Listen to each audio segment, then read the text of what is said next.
Hello everyone. Today we're going to talk about how to give a kick-ass interview or how to prepare the best to make sure that you can crack your dream job. So let's get started. Please make sure you watch till the end because I will be giving one or two bonus tips in the end as well. And whilst you're watching it, don't forget to click on the subscribe button and press the notify button. Let's get started.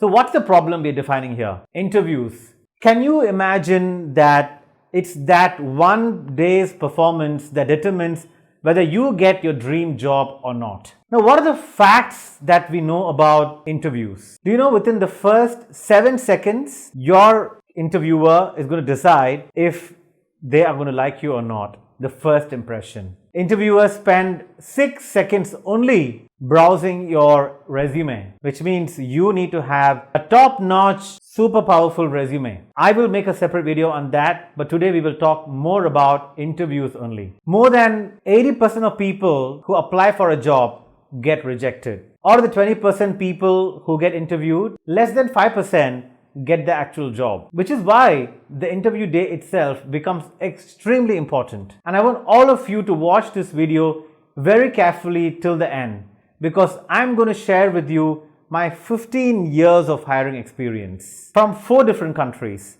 I have interviewed thousands of candidates and I can share with you what really works when I, as a CEO, or even when I was a frontline manager interviewing candidates, what is that really worked for most people.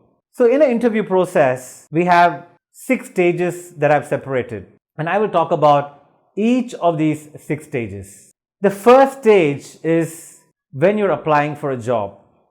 I want to make sure all of you remember, please apply for relevant jobs. Do not apply for a job that is too senior for your qualifications and experience, or vice versa.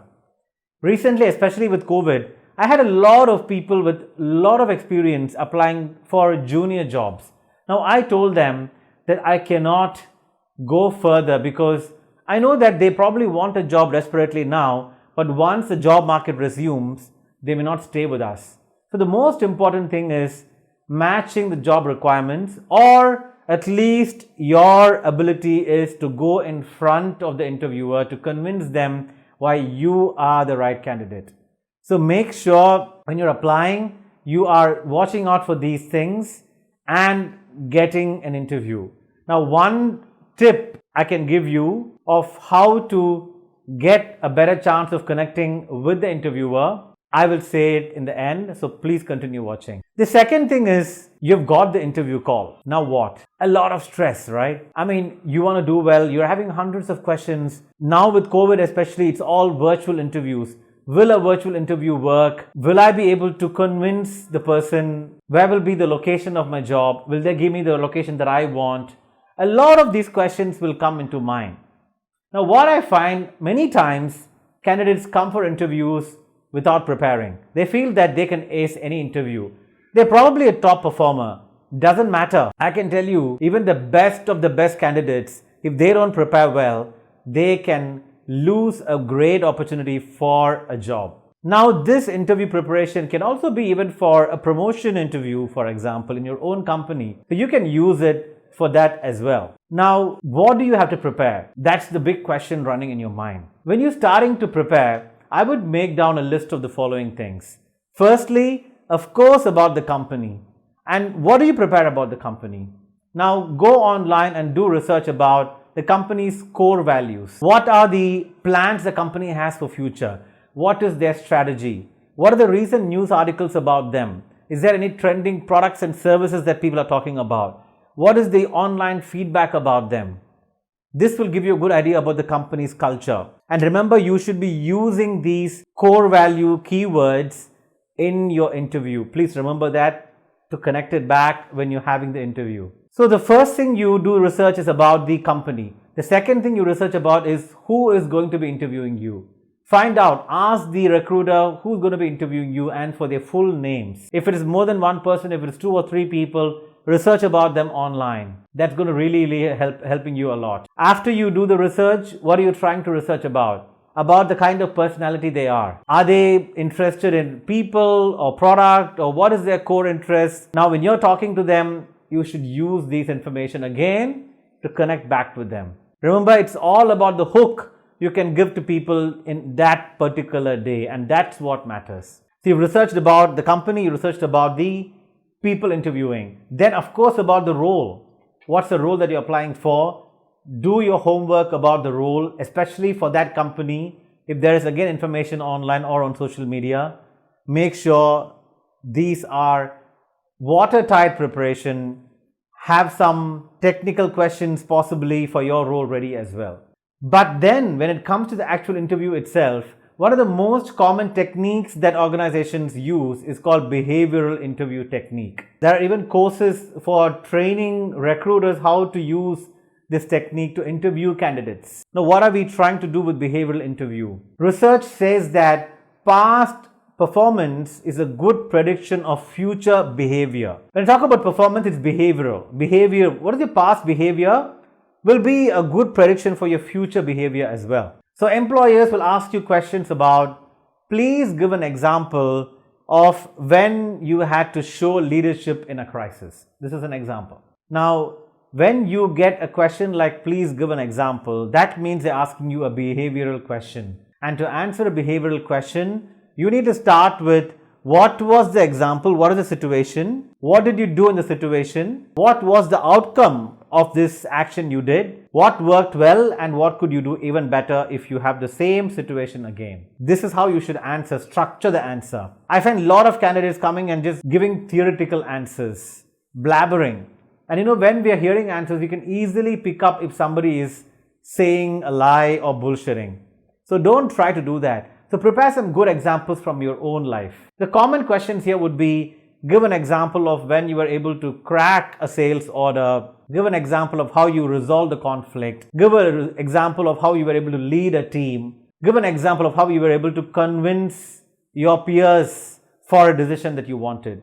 So these are some examples, but you can go online and you can get hundreds of examples relevant to your role and prepare the behavioral answers for these. This will really put you at good stead. Now, this is done. You got to get ready for the interview. What are the key aspects that can really go wrong in a virtual interview? Make sure that you have excellent lighting, especially on your face. Position your camera between your head and your chest. This part has to be clearly visible. Your voice. Check if people can hear your voice. Maybe do a mock call with a friend or a family to check if they can hear you properly.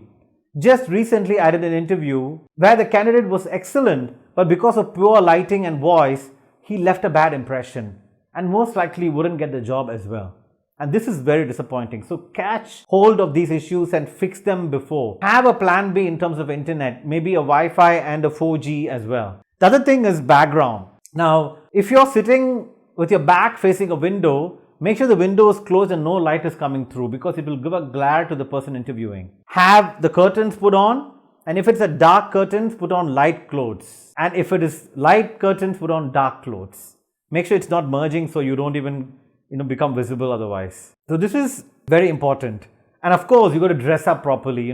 There's nothing wrong in overdressing. Even if you think you can wear a shirt, put on a suit jacket, nothing wrong. Comb your hair, dress up properly, put on a makeup if you like to. Make sure you're presenting very well because it's like you're respecting the people who are interviewing you. It makes a lot of difference. And then the goal is to crack on the D-Day. The D-Day arrives. You're sitting in the interview. Make sure you're logged in 5 minutes before the interview time. Position yourself properly like I mentioned, and when the panel arrives and switches on the video, always switch on the video. Please don't do interviews without your videos on. Start with a big smile, show a lot of energy, especially in a virtual, you have to use body language and voice tonality to showcase things. Don't keep reading from a book or a paper, it's just so robotic. So first of all, speak with a lot of gusto, a lot of energy. It makes a lot of difference. And then if there are more than one people in the interview who are interviewing you, look at both of them having eye contact. I know it's not easy through virtual, but still at least look at their face. They should be knowing that you're looking at them.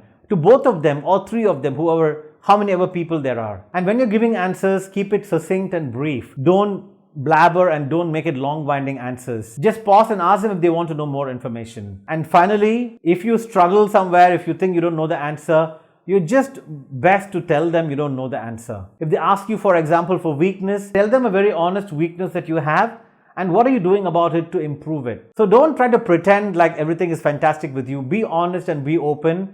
But if you do it with a lot of energy, a lot of passion and talking from your heart, people will most likely love it. So this is how you finish the interview. After you finish the interview, thank them for their time. Ask them one or two good questions before you log off from the call. And once that is done, the last step, send them a thank you email. Get the email addresses relevant to what happened in the interview, send them a thank you email and write down once again your skills and qualifications of why you feel you fit that opportunity. So that will leave a very strong positive note. The last and final bonus tip that I mentioned about is, 85% of recruiters check your LinkedIn profile before you come for the interview. So make sure you have a clean, recent, updated LinkedIn profile. I hope this video helped you to prepare for your next interview. Let me know how you went in the comments below. Share with me your experience after the interview. And if you have further questions, send me DM. I can help you with more questions on your interviews as well. Till I see you next time, stay fit, stay positive, keep chasing obscene success. Thank you.